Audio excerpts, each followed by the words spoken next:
Assalamualaikum. Hari ini saya akan membahas tentang pengaku struktur pada bangunan bertingkat sedang. Ini merupakan pertemuan kelima. Apa aja yang kita akan bahas? Pertama, kita akan bahas elemen struktur apa saja yang ada di dalam sebuah struktur bangunan bertingkat sedang. Lalu kita akan juga mempelajari pengakunya. Lalu terakhir kita akan mempelajari transportasi vertikal pada bangunan bertingkat sedang, yaitu tangga. Oke, kita lihat di sini, beban pada bangunan disalurkan secara vertikal dan horizontal oleh elemen struktur.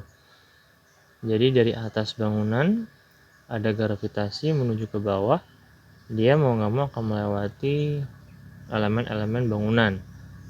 Maka dari itu kita harus tahu apa saja elemen bangunan yang akan dilewati oleh beban tersebut.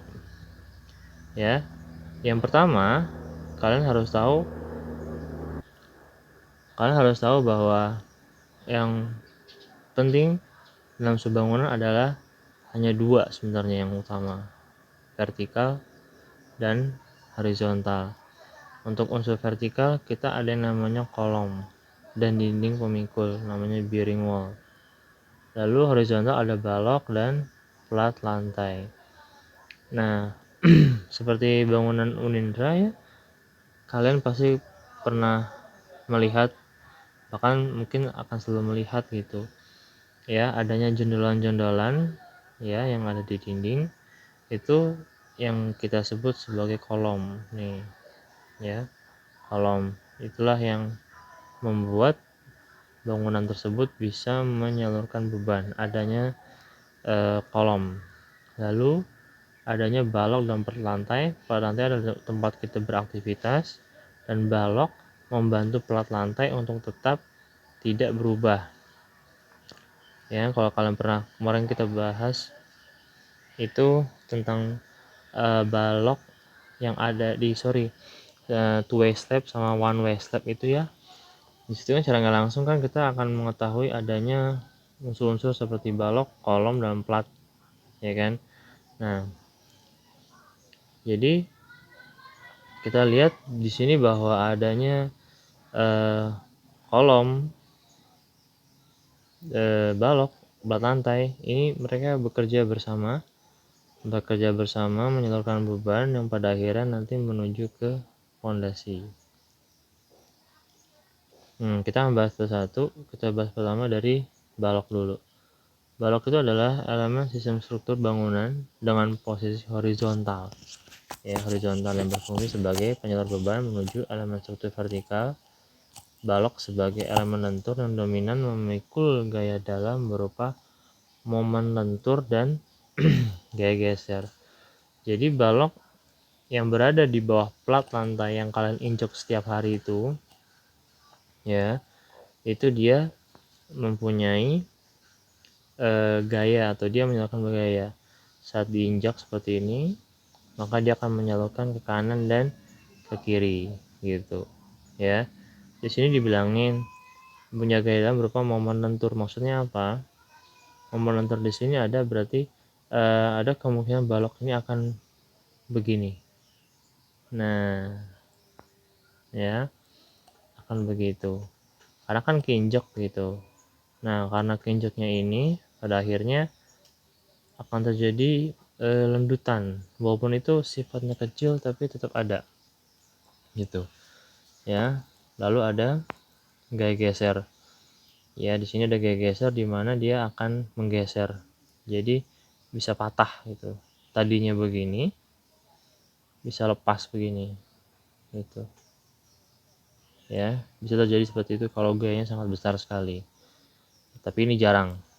Yang sering adalah melendut ya. Makanya kenapa saat orang mengecar sebuah plat bangunan dibutuhkan pembesian di dalamnya, sehingga saat beton tadi rapuh ke bawah, turun ke bawah, tidak langsung amblas, tapi dia runtuhnya bertahap. karena adanya besi-besi penahan seperti itu ya. Kriteria desain balok di sini harus cukup kuat ya, harus cukup kuat langsung beban, tidak terdeformasi berlebihan, lendut boleh tapi jangan terlalu banyak ya. Lalu harus ukurannya sesuai sama kebutuhan. Misalkan direncanakan sama arsiteknya di denah yang ini, denah lantai sekian, akan ada mesin yang berat.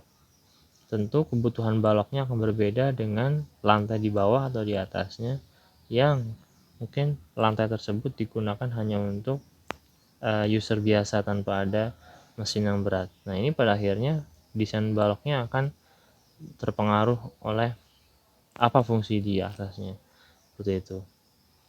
Lalu di sini dibilang juga semakin besar bentang, maka semakin besar momen lendut. Nah, ya, berkata kalau misalkan ini bangunan, ya. Nah, ini ada kolom. Tentunya landutan di kolom yang bawah akan semakin besar karena jaraknya semakin jauh, gitu kan. Pada akhirnya karena dia semakin jauh, kenapa dia semakin jauh? Karena bebannya semakin berat, beban mati, beban dia sendiri pun akan semakin berat.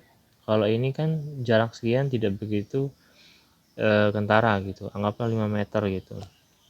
Tapi kalau misalkan sudah 10 meter lebih ya, maka si balok tadi akan mengalami landutan gitu kalau tidak ditambah besarnya gitu. Nanti kita akan tahu berapa sih besar bentang kalau komparasinya sama tebel balok ya. Lalu ini kita lihat bentang yang lebih kecil akan mampu menahan beban yang lebih besar. Tentu dalam hal ini yang dominan adalah beban geser gitu. Jadi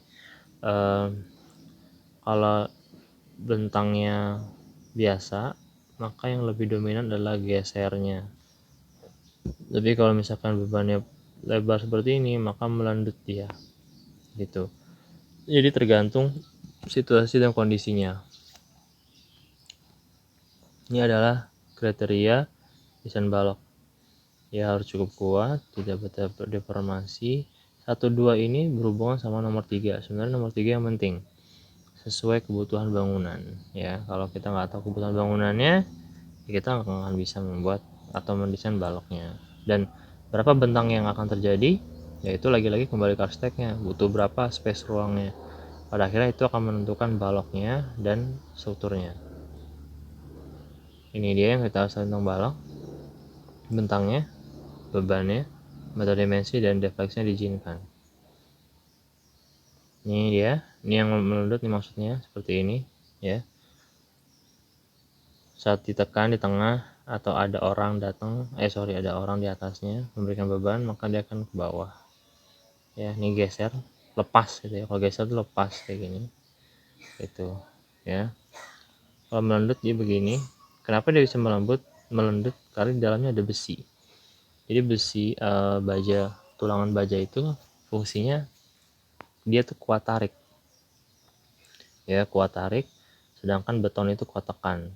Makanya digabung jadi satu menjadi beton bertulang sehingga lebih kuat menahan beban. Nih ya, lendut bending atau lateral buckling dia bisa begini.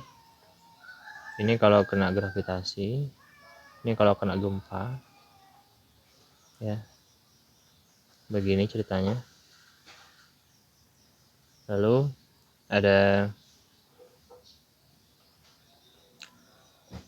ini yang kita bilang tadi bahwa saat diberikan beban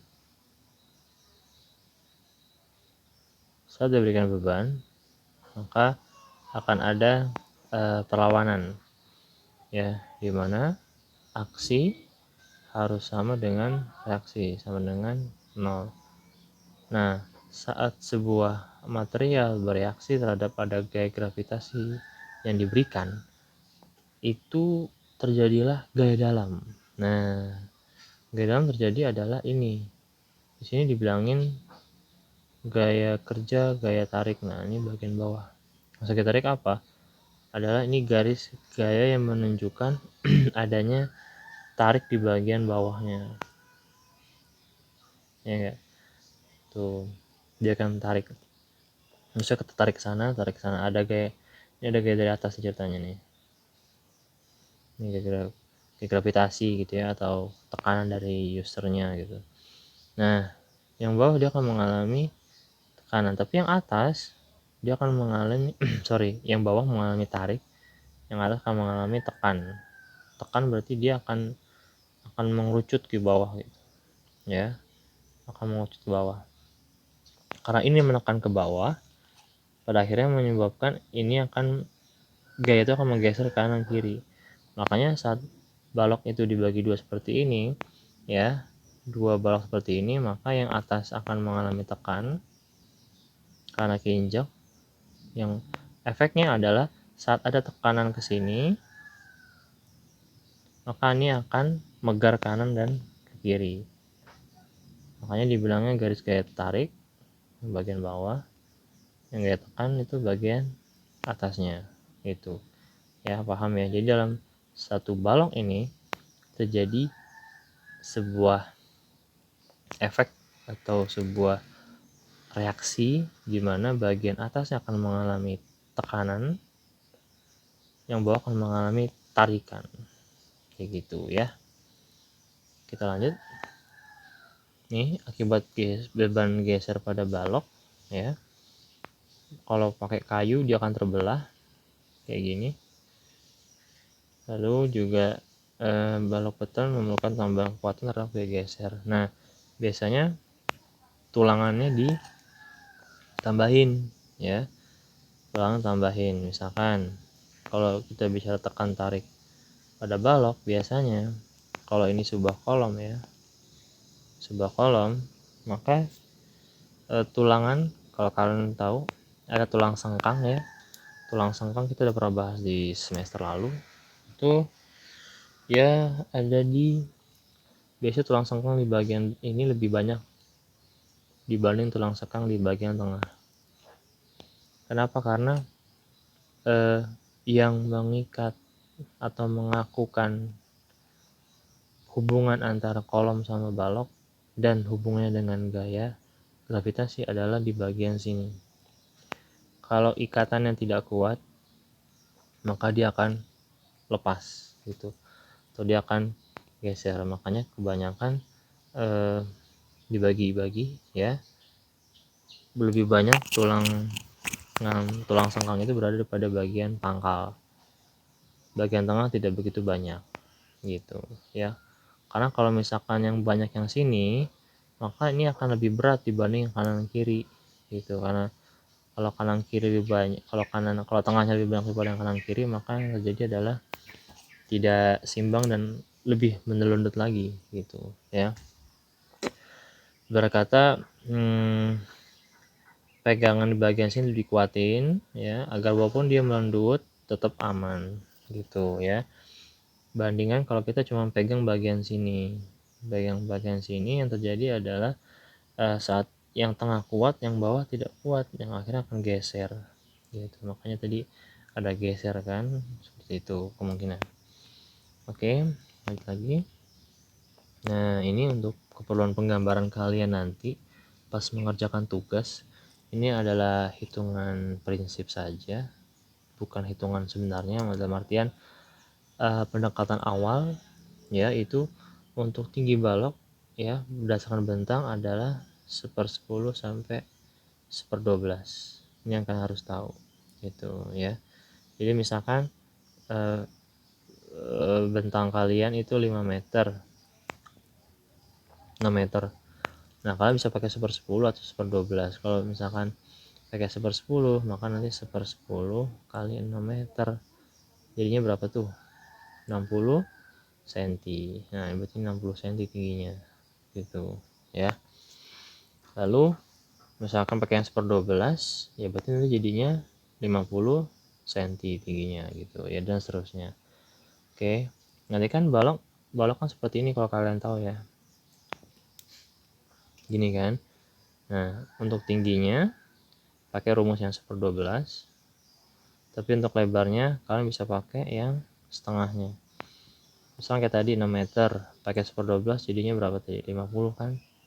50. Nah, setengah dari 50 25. Maka lebar baloknya 25 cm. Kayak gitu ya. Ini adalah garis-garis gayanya. Ini seperti ini. Kalian lihat tadi ya, di pangkal-pangkal pasti lebih banyak. Ya.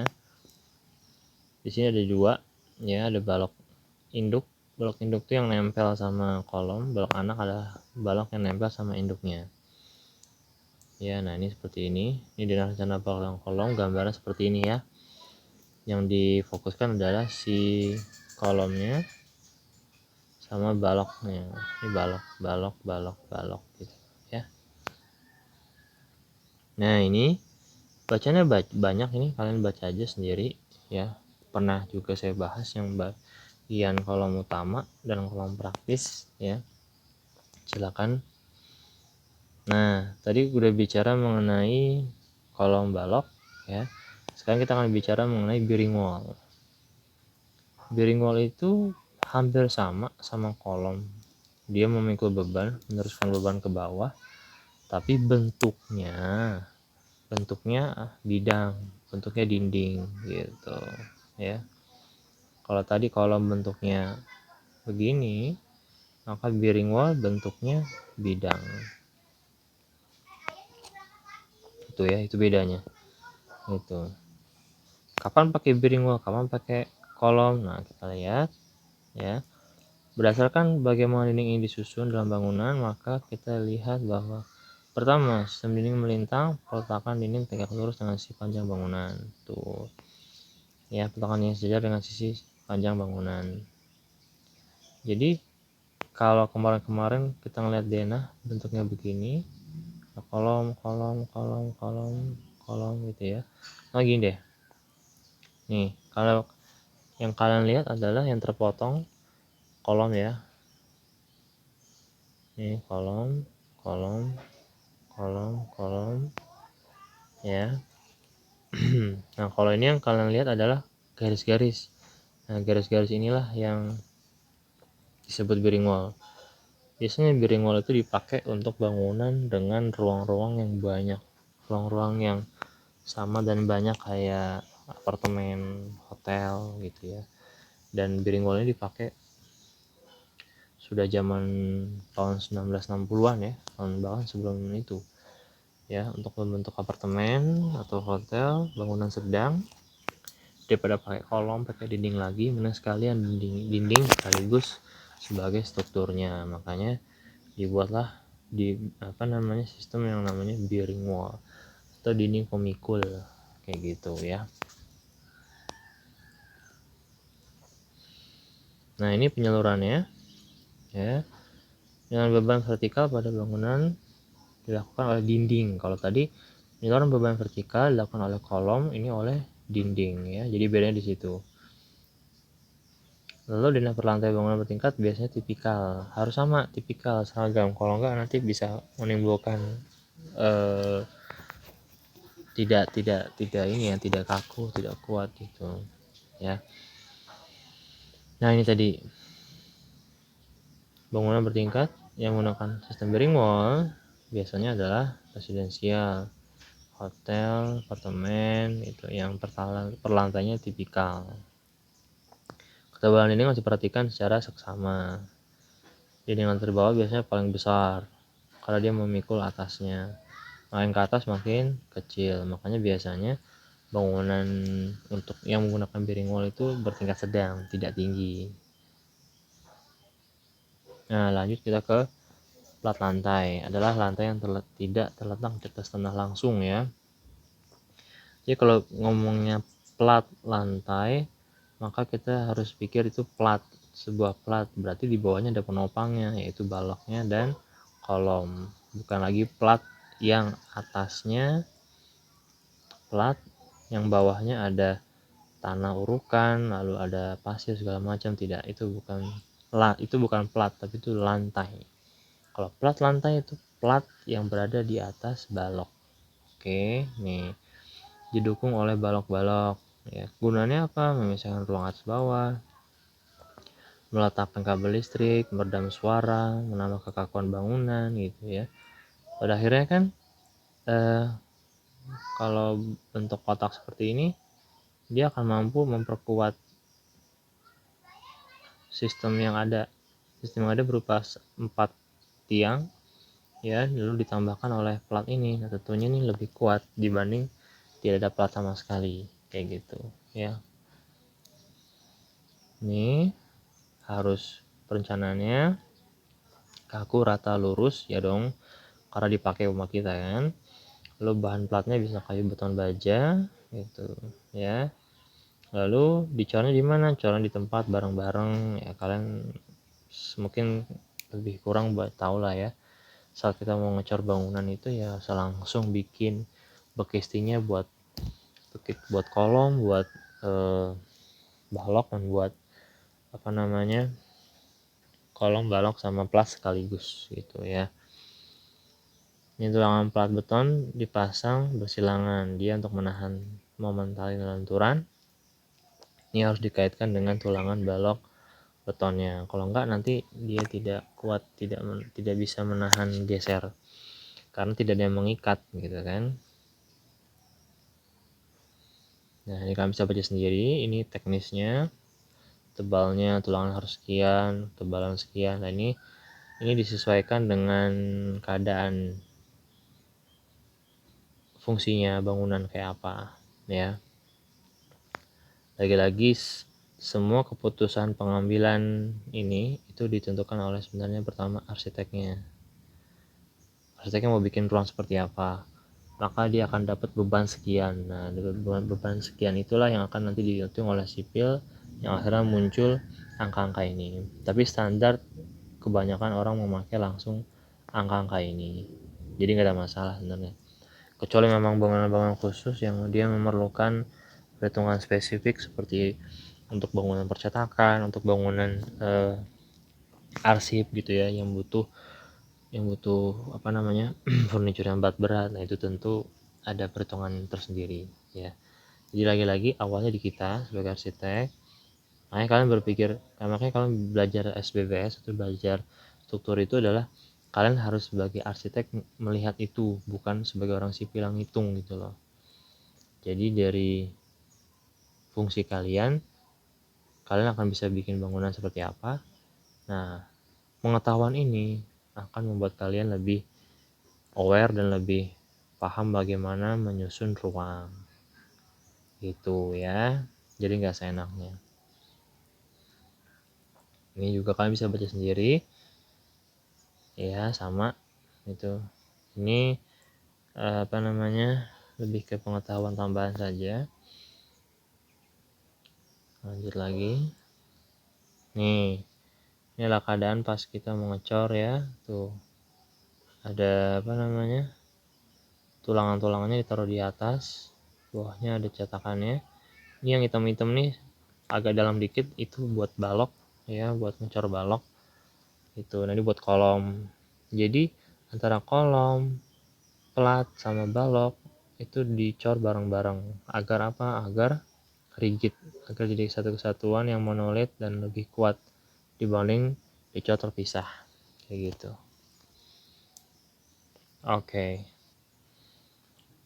kita lanjut ke materi berikutnya, yaitu pengaku struktur pada bangunan bertingkat sedang. Kita lihat di sini bahasannya adalah elemen struktur, tadi sudah kita bahas ya.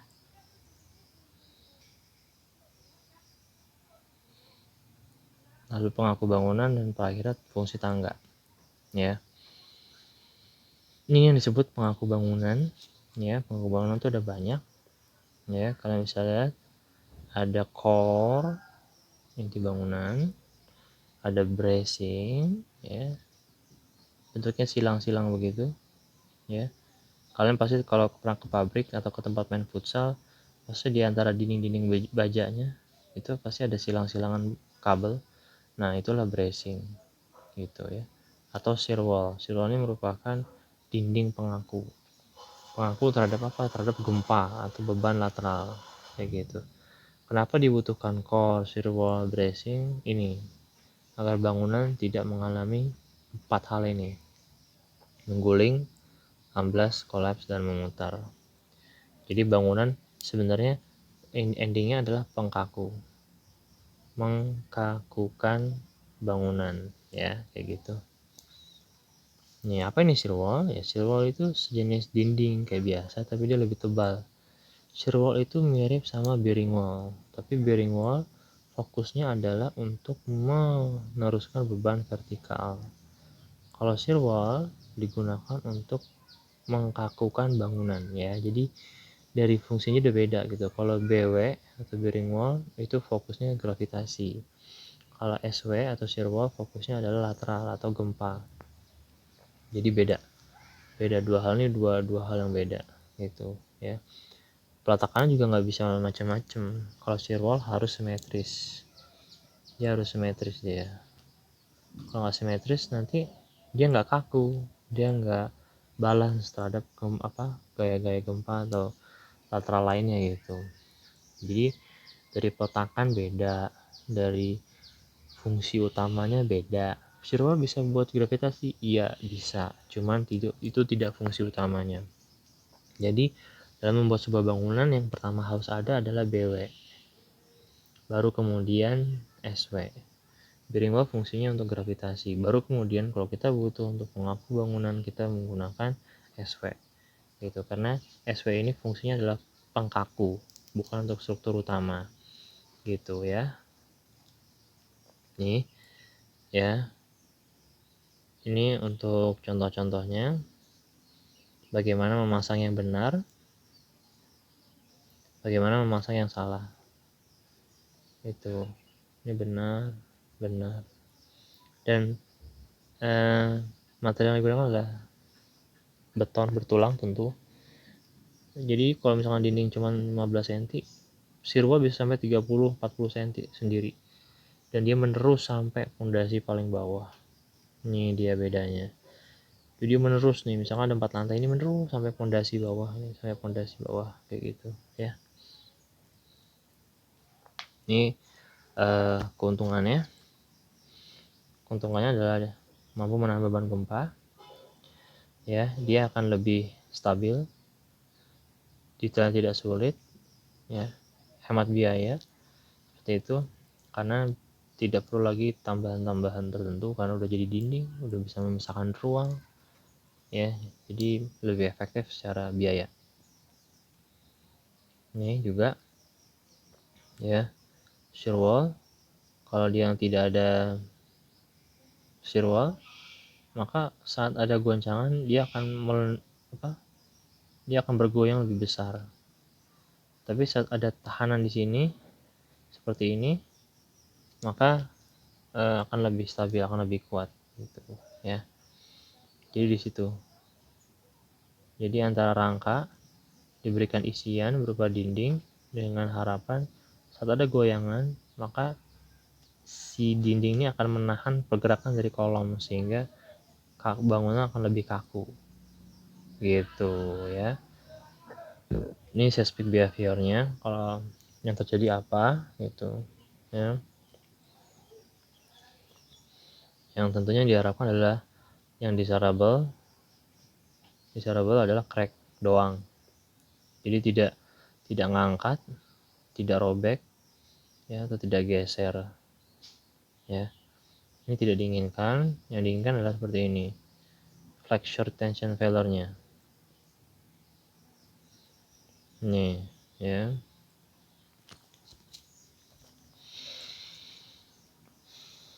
Kalian bisa baca sendiri.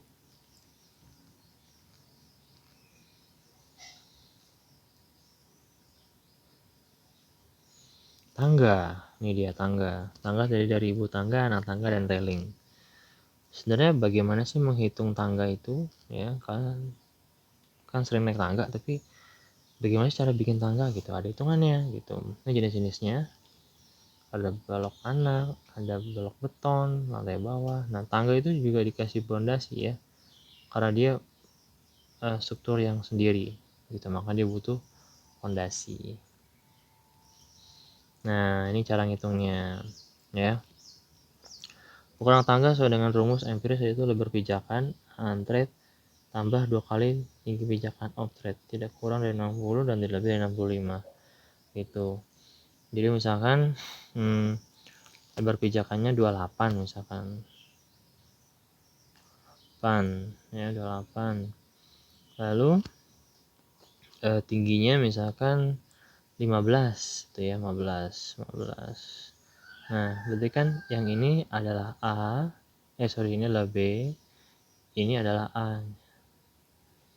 Kan tadi rumusnya 2A tambah B, 2A 2 kali 15 tambah 28, 30 tambah 28 berapa? 58. Nah begitu masih diantara kurang deh, bahkan kurang nih, kurang dari antara 60 sama 65. Efeknya apa? Kalau terlalu pendek, kalau efeknya terlalu pendek, orang akan capek karena pada akhirnya tangganya jadi banyak gitu ya. Sekarang kita balik, misalkan kalau kelebihan, misalkan lebarnya tetap 28 tapi tingginya 20 meter 20 cm, jadi kan 15 cm tingginya, sekarang 20 cm. Kita lihat ya, berarti berapa tadi? 2 kali A tambah B gitu ya. Tadi A nya 20, B nya 28, maka 2 kali 20 tambah 28, 40 tambah 28 berapa?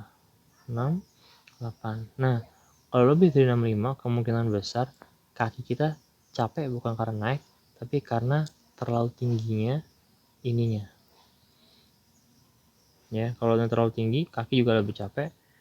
Terlalu pendek juga akan capek karena banyak naiknya gitu. Jadi yang paling pewek itu antara 60 sampai 65, bukan satu angka tapi range, karena kaki kita beda-beda. Kaki kita mau orang Eropa, Amerika, mau orang luar negeri beda-beda itu ya. Jadi ini adalah rumus untuk menghitung kenyamanan, sebenarnya lebih ke kenyamanan dari tangga itu sendiri. Ini lebar bordesnya, ini standar, sesuaikan sama fungsi ruang, fungsi rumah ya. Ini untuk gambar detail kerjanya ya. Ini dia tugas kecilnya, kalian silakan bisa baca sendiri. Terima kasih perhatiannya. Nanti kalau ada pertanyaan langsung di grup. Untuk detail tugas akan saya berikan PDF sendiri ya. Oke, assalamualaikum warahmatullahi wabarakatuh.